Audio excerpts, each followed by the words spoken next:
Merci. La parole est à Monsieur Jean-Michel Clément. Merci, Monsieur le Président. Ma question s'adresse à Monsieur le ministre de l'Économie et des Finances. Monsieur le ministre, l'Assemblée a débuté hier l'examen du projet de loi sur la sécurisation de l'emploi. Parmi ces dispositions, ce texte figure à l'article 5, un dispositif qui prévoit l'entrée des représentants des salariés dans les conseils d'administration ou de surveillance des grandes entreprises. Cette entrée n'est pas une nouveauté. La loi de privatisation de juillet 1993 et avant elle, celle d'août 1986, en assure déjà depuis longtemps la présence. Rajoutons que là où le personnel détient plus de 3% du capital, l'Assemblée générale doit élire 1 ou 2 administrateurs parmi les salariés actionnaires. Rajoutons aussi que les statuts même des sociétés peuvent en assurer volontairement la présence. Pour autant, cette présence reste trop marginale.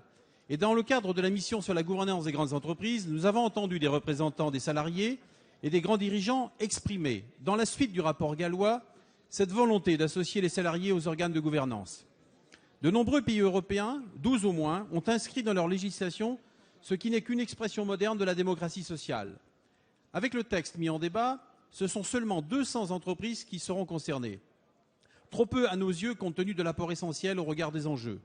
Monsieur le ministre, un nouveau pacte social est indispensable pour assurer la compétitivité des entreprises françaises. La prise en compte de l'intérêt national doit déterminer fondamentalement la définition de leur stratégie.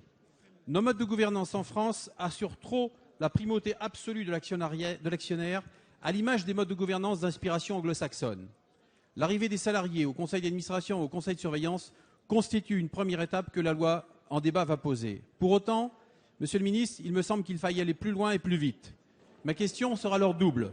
Le gouvernement est-il favorable à ce que les partenaires sociaux mettent en débat la poursuite du processus de participation aux organes de gouvernance après que le principe en ait été arrêté par la loi que nous allons voter? Et plus largement, quelles sont les intentions du gouvernement en matière de gouvernance et de stabilisation durable de l'actionnariat au capital des entreprises? La parole est à Monsieur Pierre Moscovici, ministre de l'Économie et des Finances. Monsieur le député Jean-Michel Clément, la volonté du gouvernement est d'associer à la gouvernance des entreprises les salariés. C'est une volonté politique forte de notre part. C'est une exigence du dialogue social qui est extrêmement puissante, mais c'est aussi une conception nouvelle, celle que vous portez de la gouvernance même des entreprises, qui ne peut pas être comme ça sujette à des variations boursières. Le gouvernement a été très clair. En contrepartie de la création du crédit d'impôt compétitivité emploi, nous avons souhaité que les salariés puissent être plus impliqués dans les instances de décision des entreprises. Et à cet égard, c'est vrai que la loi qui est en discussion devant vous, le projet de loi porté par Michel Sapin, est une première étape extrêmement importante, fondamentale même, puisqu'elle va se traduire dans l'article 5 du projet de loi, dans la plupart des cas, par la participation de 2 représentants des salariés au conseil d'administration de nos grandes entreprises.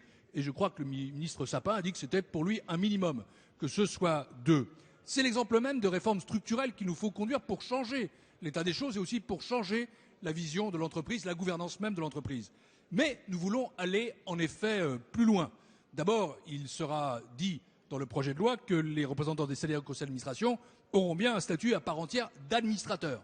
Précision qui est importante et même fondamentale. Deuxièmement, il faudra aller vers une réforme plus large dans le cadre d'un projet de loi que je présenterai au début de l'été et qui prévoit d'étendre aux entreprises ce qu'on appelle le say and pay, c'est-à-dire le fait que les salariés soient associés au contrôle des rémunérations des actionnaires. De la même façon, il faudra aussi mettre des mesures contre les OPA hostiles et les prises de contrôle importantes. Vous voyez que ce que nous souhaitons, c'est aller tout à fait dans notre sens et faire en sorte que grâce à ces modifications à la gouvernance, les entreprises puissent être un véritable projet collectif et non pas la propriété seulement de quelques-uns. Merci.